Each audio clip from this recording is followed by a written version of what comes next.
Product सेलिंगमध्ये सगळ्यात मोठा गैरसमज विचार करून सांगते.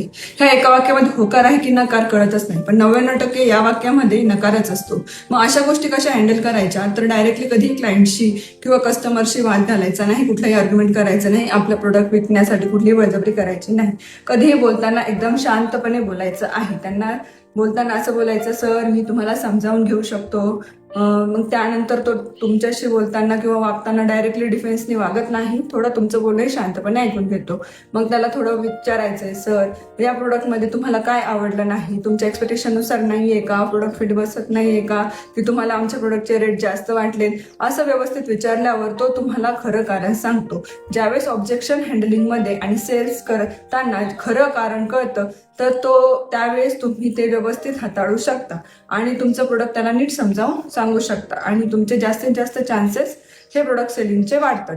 त्यामुळे कधीही तुमचे क्लिअरिटी आणि ऑब्जेक्शन हँडलिंग हे एकदम व्यवस्थित असलं पाहिजे. बोलण्यात शांतता हवी, जेणेकरून समोरचं तुमचं बोलणं व्यवस्थित ऐकून घेतो. तर प्रोडक्ट सेलिंगमध्ये क्लॅरिटी महत्वाची की ऑब्जेक्शन हँडलिंग, तुम्हाला काय वाटतं हे मला कमेंटमध्ये नक्की सांगा. आणि अशा व्हिडिओसाठी टिप्ससाठी मला फॉलो नक्की करा. थँक्यू.